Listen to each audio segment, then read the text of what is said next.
Bonjour à tous, c'est Isabelle, bienvenue sur ma chaîne et je vous retrouve aujourd'hui pour vous parler d'un livre coup de cœur. Il s'agit du livre Réveille-toi de François-Xavier Dillard. C'est paru aux éditions Belfond. Ça fait un petit moment que je l'ai lu, mais j'ai pris un retard dans mes vidéos, un truc pas possible, je sais pas comment je fais, j'essaye de mieux m'organiser, mais c'est toujours de pire en pire. Bref, ce livre a été un réel coup de cœur, comme d'ailleurs, je crois, à peu près tous les livres de cet auteur. Le meilleur resté jusque-là, fais-le pour maman, mais je vous dirais que maintenant, entre les deux, mon cœur balance, parce que ce roman, Réveille-toi, m'a totalement retourné. Vraiment, les personnages étaient très forts, il y en avait énormément. On est tout d'abord avec le personnage de Basile Caplin. Basile est un jeune homme, il est greffé du cœur et il vit seul, sans femme, sans enfant. Il vit vraiment reclus chez lui.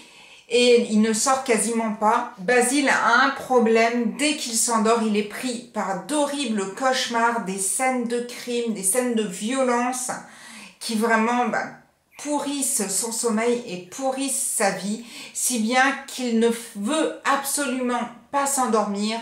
Et pour ça, il a pris une habitude aussi de sortir le soir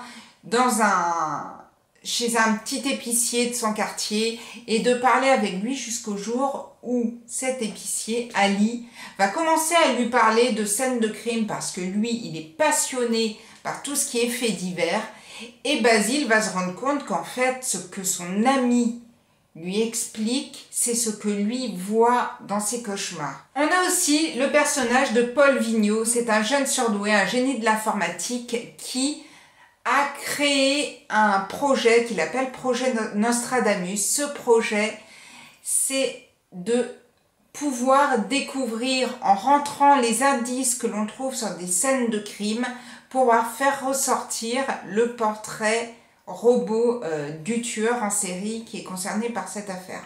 Vraiment une grande avancée, c'est un peu comme il y a quelques années, quand on est arrivé sur l'ADN qui a permis de faire ressortir beaucoup de tueurs, qui étaient un peu passés entre les mailles du filet. Celui-ci, c'est vraiment un projet de grande envergure qui va révolutionner le travail des policiers et des enquêteurs sur les scènes de crime. Nous avons forcément des flics. On retrouve Michaud et Dubois qu'on avait déjà dans le dernier roman de François-Xavier Dillard, Ne dis rien à papa, qui travaille avec un psychiatre mentaliste, Nicolas Flair, et qui vont comme ça enquêter sur justement des scènes de torture. Et enfin, un dernier personnage qui arrive par petites parties, c'est vraiment toujours des chapitres courts. Déjà le livre, lui, est fait de chapitres courts, mais ce personnage-là, qui s'appelle donc Axel, c'est une jeune femme, elle s'est fait enlever, elle se retrouve prisonnière dans une cave, on ne sait pas vraiment comment elle en est arrivée là et on va commencer à en apprendre un petit peu plus sur son personnage. On en a fini avec tous ces personnages. C'est vrai qu'au tout début, quand on commence à lire le livre, on se dit « Waouh, alors là, qui est qui, machin ?» Mais finalement, on est vraiment pris dedans parce que tous les personnages sont bien travaillés. Ils ont tous quelque chose, le petit truc en plus qui fait que forcément, on veut absolument savoir quel rapport se tisse entre tous ces personnages pour résoudre cette enquête. C'est un livre, un thriller qui est quand même assez violent. Il y a des scènes assez sanglantes, il y a des scènes très difficiles. Moi, personnellement, c'est ce que j'aime, donc forcément, j'ai été conquise. Si vous aimez également ce genre de bouquin, il faut absolument que vous lisiez Réveille-toi de François-Xavier Dillard.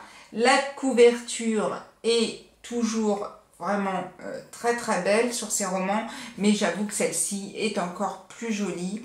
Et c'est vraiment un super bouquin. Je l'ai fini il y a un mois et déjà je me dis, tiens, si je le relisais. Alors forcément, je ne vais pas le faire tout de suite parce que quand je vois la pile à lire que j'ai, je pars au courant direct. Si vous l'avez lu, n'hésitez pas à me laisser votre avis dans la barre de commentaires.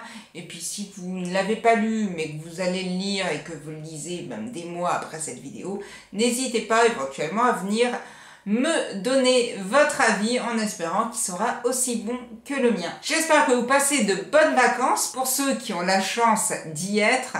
Et moi, je vous souhaite en tout cas de très très bonnes lectures en vacances ou pas. Et je vous dis à bientôt pour une prochaine vidéo.